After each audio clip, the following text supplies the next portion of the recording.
Hello, hello, hello. It is Wednesday. Hey, everybody out there.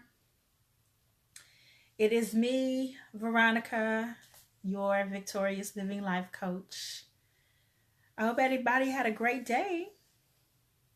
And I did not tell you, hi, Vashti. Did not tell you I was coming on, but I am here.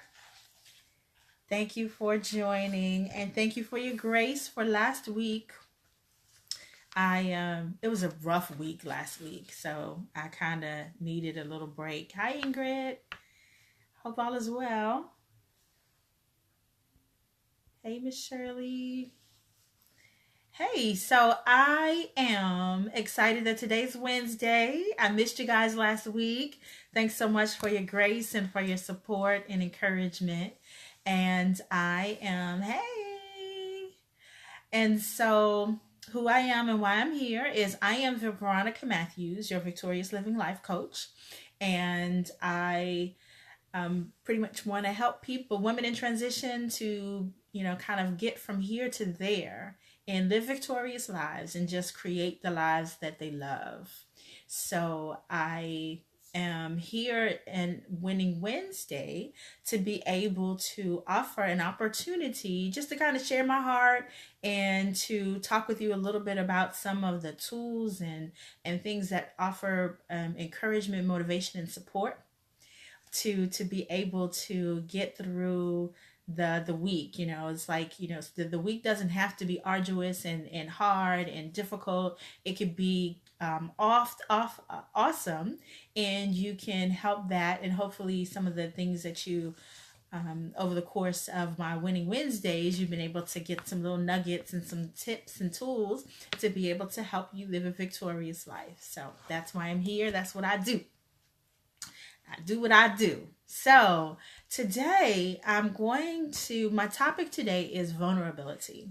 And so I am working with a coach, and we were on the phone on Monday, and we were talking about, kind of me and the one thing that I discovered about myself is that I have selective vulnerability. So let me back up a little bit. Now, vulnerability, I looked it up in a couple of definitions. I'll just read. One says being exposed to the possibility of being attacked.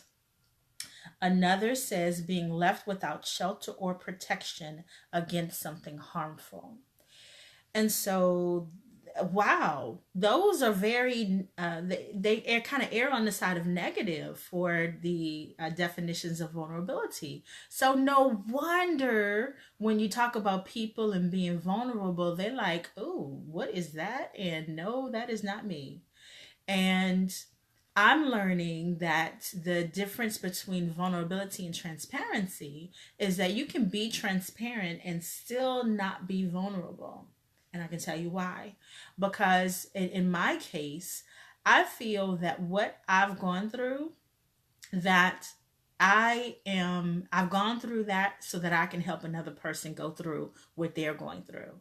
And so my transparency is I share a lot about my story. I share a lot about, being molested and kind of being promiscuous as a result, and then kind of how I ended up turning into like a people pleaser, and then how that is transforming me to I'm moving into a more confident space and a different space to actually represent the real me. And so that is transparency. Now, the vulnerability piece is actually sharing a little bit more of who you are and what you're going through with people with whom you have boundaries and trust. And so I can tell my story to the world, and they can know about me, and they can use a little bit of my story in order to be able to see themselves in me, or to be able to use what I've gone through to be beneficial for them and what they're going through. And so what I've learned, I'm able to share. I'm transparent about sharing. And then there's a part about vulnerability, which is actually letting people in. So I can project and I can tell you all about me, but how much do I let others in and how much do I share? And I discovered that I have a bit of selective vulnerability. Now you might say, well, duh, Veronica, you can't be vulnerable with everybody you can't be vulnerable with every person that you meet. So, and what does that really mean? And when you're sharing of yourself, like for example, if you are walking into an office and you have a certain look about you and someone asks you, how, hey, is everything okay? What is our natural reaction? Oh yeah, I'm good. I'm fine. All is well. It's I'm good. And they can see either the disappointment, the frustration, the aggravation, the upset. They can see that on your face, and yet you're going to tell them that you're fine. Now, that a part of that is okay because maybe you don't necessarily have the level of trust with that person. Maybe you don't necessarily have the time to go into it fully with that individual. And maybe that's the office gossip and you don't want your business all out in the street. And that's using discernment with your vulnerability. But let's just say that you have a person in your life who you have trusted with a part of you. You're in relationship with them, whether it be a romantic relationship or they're your bestie or they're a friend, and you regard them as a friend and not an acquaintance. How much are you really sharing and letting that person in about you? And I realized that there's a part of me, hi Paula, there's a part of me that may not actually be fully transparent with the people that I have in my life that I say that I love and support and that support me. And so if I was going through that, I figured that maybe, just maybe, somebody else might be going through that as well. And part of the reason why I may have a little bit of selective vulnerability, it's because when I was younger, I'm just kind of coming to the realization after sitting with this, because God told me that that was going to be my topic for Winning Wednesday, right, on Monday.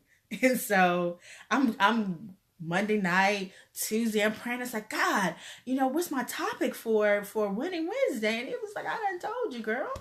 I'm sorry, but there you go. Take it or leave it. And it's like, oh, dang, okay. So that means that I have to do a kind of a combination of my transparency and vulnerability in order to be able to put it out there that vulnerability is not easy. No one ever said that sharing of yourself is easy. It's just a matter of, if you say you love a person, and to be vulnerable is to risk. It is a risk and it is exposure. However, the reasons why we sometimes don't risk the emotional exposure that comes up with vulnerability is that we risk rejection. We risk the person not returning our transparency and our vulnerability and our feelings, and we also sometimes risk being dismissed.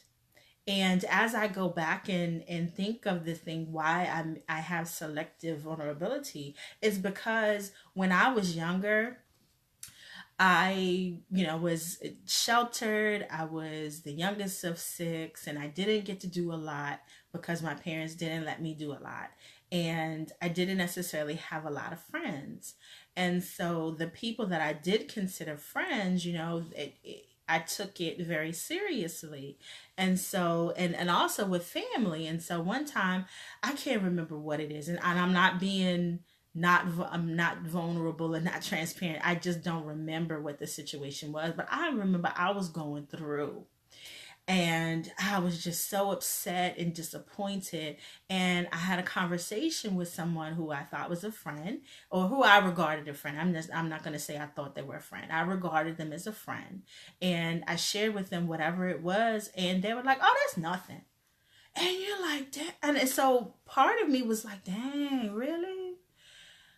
I'm sitting over here struggling with this, and everybody has their various levels.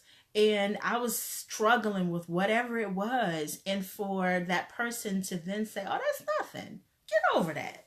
And it's like there's a difference between tough love, and there's a difference in having your feelings dismissed and having your opinion kind of minimized, or having whatever you're dealing with kind of reduced to a minuscule, or I have it be not important. And that's what I received. And me being a silly person, I don't just try it with one person, I try it with another person, and just it continued to happen. And maybe to other people my problems were small. Hey, Brenda. And maybe to other people my problems were small, but to me they were a big deal.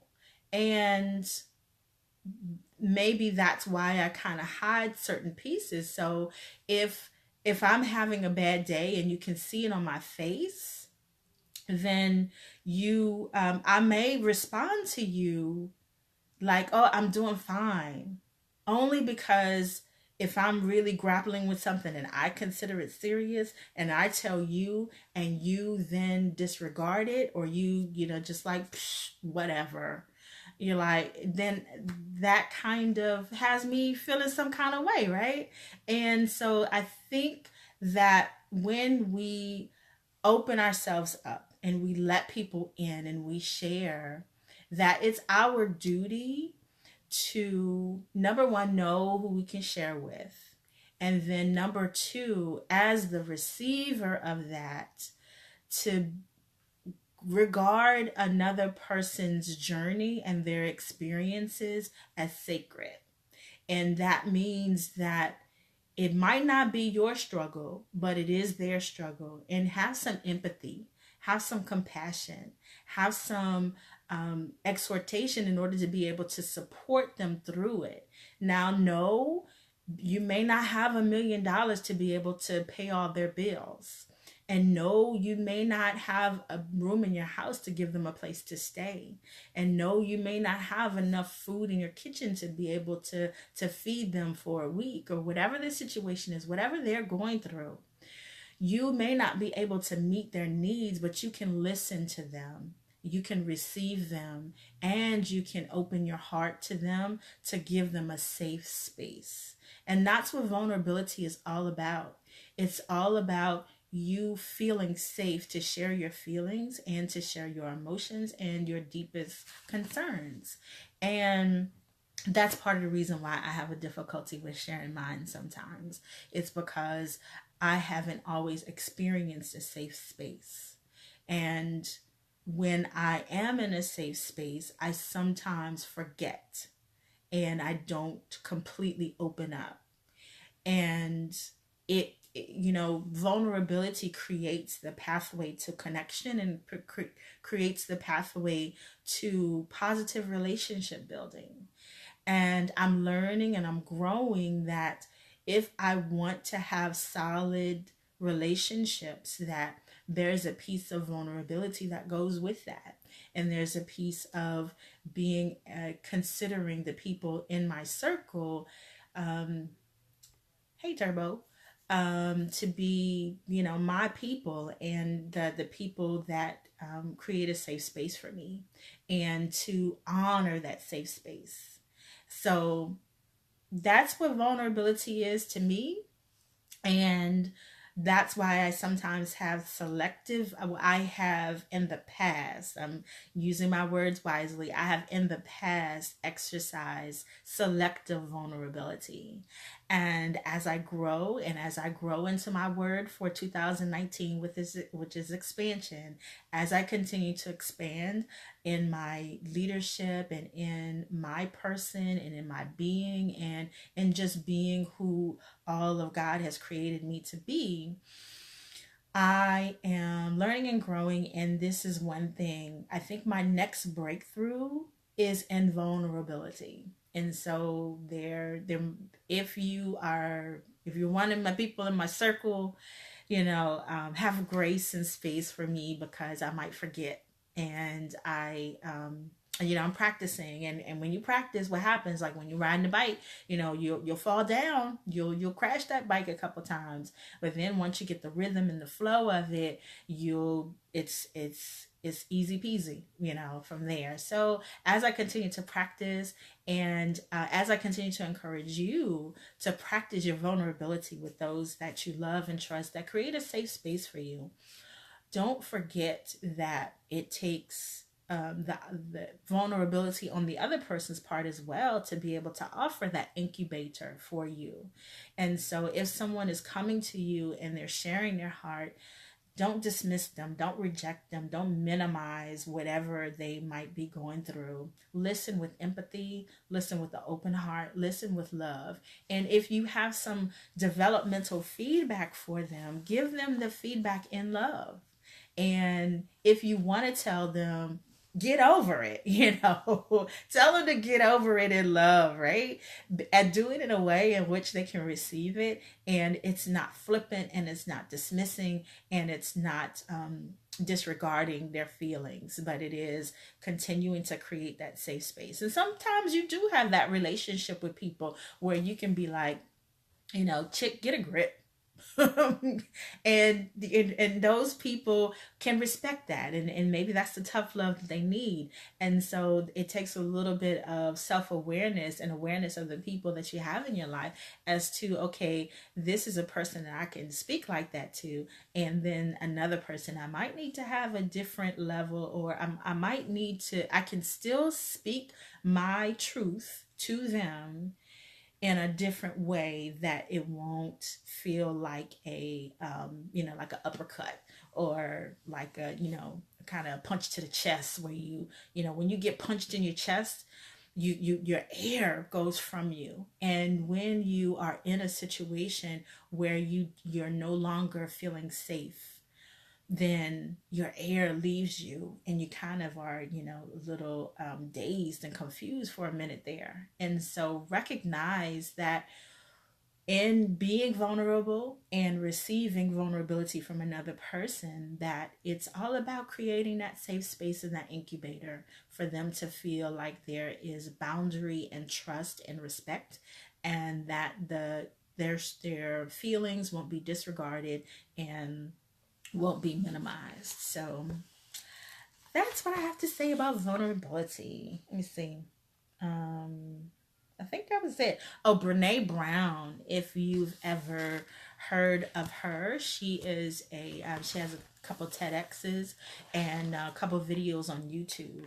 And this topic is huge and out there. And I'm surprised that I haven't covered it before, but I probably haven't covered it because she has covered it so well. But everybody has their own flavor, and I'm a little bit of chocolate and vanilla, and I love Neapolitan chocolate, vanilla, and strawberry. So my flavor is different of vulnerability, and so that coined phrase, I need to patent that. But selective vulnerability, right? So I've taken it to, I put my little spin on vulnerability. So that's, yeah. Absolutely, absolutely, Miss Shirley. So for those that are unable to see the comments, Miss Shirley has said, yes, sometimes all a person needs is someone to listen and understand them. Grieving, for example, everyone grieves differently. When a person is going through this, you can't just say, stop crying. Allow them to cry. Strength comes on different levels. You are so very right, Miss Shirley. I remember my old pastor, I still call him my pastor, but Pastor Sharita Smith, there was a death in the congregation, and someone was experiencing a death. And she told the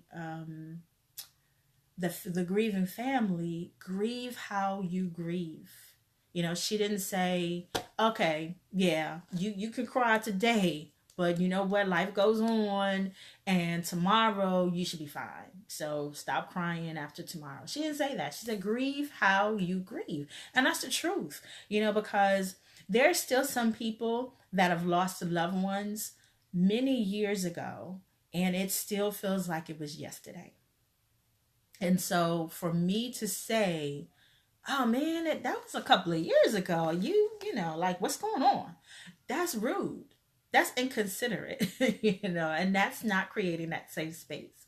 So you're right. So if you are, the our obligation in love is to help to create that safe space for those that consider us loved ones, and those that consider us close enough that they will reveal their heart to us, that we are obligated just not to be flippant and not to disregard their feelings, like thinking that they handle things like we do, because everybody has their level of they have we all have levels of how we manage our lives, and there's some things that we can move past very quickly that the another person gets stuck on, and there's some things that we get stuck on that another person just sails by. You know, they can experience it. It happens time and time and time again.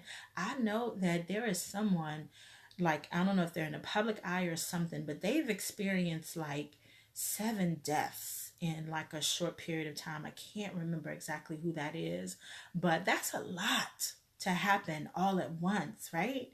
And so you would think that, you know, after you get some practice with something, that it gets easier. But how about when you experience the third death, you're experiencing the second and the first one all over again. So you're like, the first, the second, it's got compound grieving, right? And so we don't know how long it's going to, that person could be strong as an ox and able to handle other things, but when it comes to grief, you know, they're getting their test of mastery in grief. And you know, that's, it's, everyone handles things differently, and we cannot assume that just because we can sail through something and get over it as like as if it was a pebble on the ground and we stepped on it and it's like, oh, okay, boop, I walked over it. That's good. You know, sometimes a pebble is someone's molehill, and you know, our molehill is someone's pebble. So we just have to exercise compassion and do it in love, so that we can help a person, and we can also be vulnerable ourselves, because I believe in the word, right? And the word says, give and it shall be given unto you, good measure, pressed down, shaken together, and running over. So as you create safe spaces for others, safe spaces will be created for you. And I'm going to remember that myself, and come out of my selective vulnerability. So there we have it. Thanks for sharing, Miss Shirley. Appreciate that. All right. So if there are no other comments, questions, suggestions, I am going to close Winning Wednesday for today. So today has been, no, not February, April the 10th of 2019. The first quarter of the second quarter, I'm sorry, second quarter of the 2019. And so I hope that we're still living into our one word for this year, and that you're using this information, a combination of it, in order to live your best life and live a victorious life, and kind of lay the planks and put it all together. So I want you to have a great evening. Know that I love you. Know that I appreciate you for watching. I thank you so much for watching. And I pray that you have a wonderful end of the week. Finish strong. Know that you are more than a conqueror. Know that, hey, Tanya, I'm about to get off. But thank you for watching anyway. So know that you are more than a conqueror, and know that you can do all things through Christ, which strengthens you, and that God did not give us a spirit of fear, but of power, love, and a sound mind. And so as we exercise our faith and move in that power, love, and sound mind, God will continue to bestow his favor, his blessings, and his love upon us. So have an awesome week. The rest of the week. Oh, sorry. Oh, you can catch it on the replay. But yeah, so have an awesome end of the week. Finish strong, and God willing, I will see you back here next Wednesday for another edition of Winning Wednesdays. Have a great evening. Good night.